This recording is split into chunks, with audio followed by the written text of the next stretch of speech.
ito, pag matagal na. Mababalik. Oo, naman. Kailan ba nagsimula yun? Pero itong bewang ko na ito, matagal na, parang naulian na lang din ako sa dami ng... Wala kang opera before, disgrasya, ganyan. Yung balikat po, kailan nagsimula? Matagal na ito, sir. Gano'ng katagal? Baka mga 1 year na ito. Puso ka konti. Yeah. Pag 1 year na, mas maganda kung gano'n. Bakit? Kasi lumagpas ka na sa 8 months, mas kakayanin mo na yan. No? Kasi yung 8 months, pababa, yan yung kailangan mo magbaon na 10 kilo na sa loob. Pero pagka lumagpas ka na sa taon, may pain siya, pero sa tingin ko, kaya nyo. Pag nagalaw lang siya ng hindi maganda, doon siya, parang mas tsaka. Okay. Sa kalahati. Kasi dapat dyan, ganun lang, eto. Alugin nyo muna. Kaya ako gaganituin para hindi ko kilala si sir, baka mahina ang pain toleration ni sir. Kasi kasagsagan to eh. Talagang frozen. Kaya sumusul yung katawan niya. Maninigurado na ako palagi. Kasi kadalasan, lalaki ang nahihimatay, hindi babae. Sabi kaya, yung pala, makaidlip ng kaunti, ilang segundo. Pero kami hindi ako, lalo ako hindi ako natatakot sa ganun kahit may. Kailangan lang yan, yung mga nahihimatay, fresh air lang. Huwag mataranta, pasandalin lang sila na maayos para hindi maumpog kasi wala silang malay. Tapos fresh air lang. Mamaya, ilang segundo, gising na yan. Huwag mo nalabanan, sir. Yun. Kaya, habang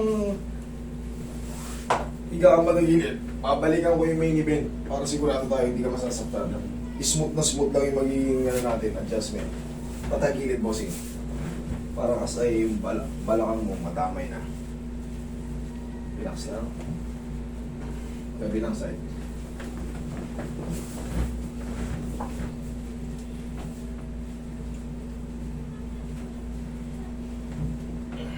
Dapa ka.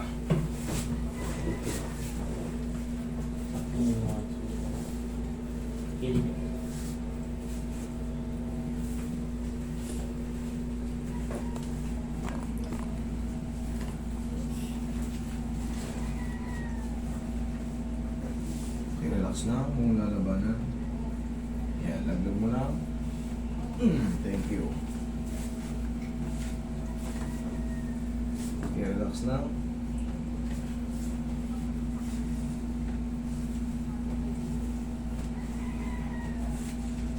Okay, ba? Sa Palagi pa naman kung po si Takain ng Baba niyo, sir. ng Calamares.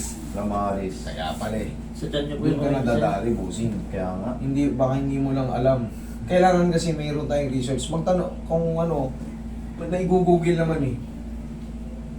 Pero yun talaga, itlog, manok, yan ang pusit, shrimp, talangka, alimasag, alimango. Inhale.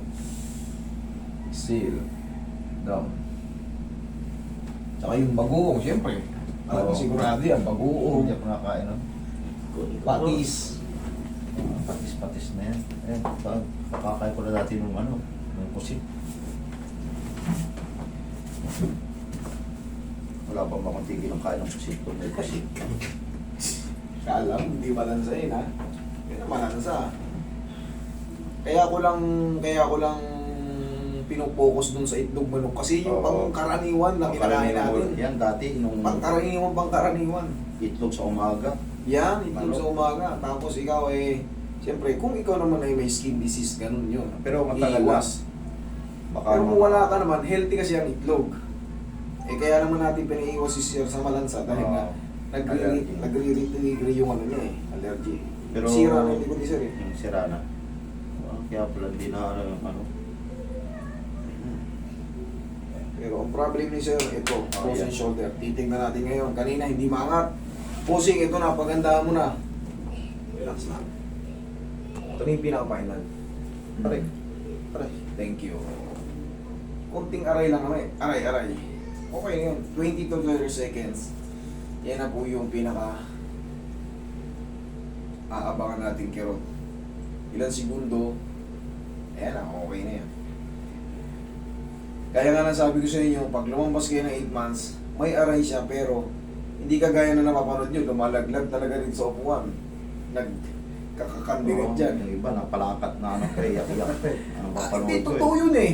Totoo talaga. Kaya nga binibilinan ko kayo, magbawang kayo 10 kilo lakas sa loob kasi wala kayong takas.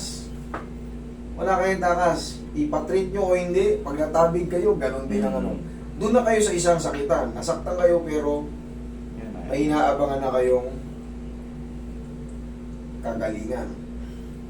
Bossing, susundan mo pa to ng konti kasi frozen ka na eh. Ah, Susundan mo pa tong mga ganito, ah, araw-araw. Sige po. Tapos palagi mo lang hahapusan ng pau. Okay. Kaya naman, Okay naman ako. palalakasan ko ng konti. Ah, Kaya. ayan, okay na. Kanina hirap umangat. Ngayon, tingnan mo kung gaano ka ano. Oh. Oh. Hindi. Abot mo na. Namiss mo ba yung tenga mo? Hindi. Dati nasulta ko kanina, di ba? Oh. Masakit siya, pero ganun ko na siya. Hindi po talaga masisiro-siro yung inflammation Ah. yan. Pero in a few days, tapos Ah, lambing-lambingin nyo lang ng ganito. kaya na- Bilad kayo sa araw. Pero bossing, ang pinaka-tina-target natin dyan, ayan, ayos na. Yung main problem, kasi maraming complication ng ano, maraming complication ng diabetic, yun ang i-address natin. So, paano ma-address? Magbilad sa araw, pagising, sa umaga, o walking. Pag pinawisan ka, dire-diretso na yan. Eh, pag ginanyan ko dati, ang sakit niya, no? Oo. Sakit, pero hindi mo agad mawawala yun. Correct, bossing. In a few days, Ilang ano pa. At least nakakad mo na. Oo. Okay? Sige, thank you.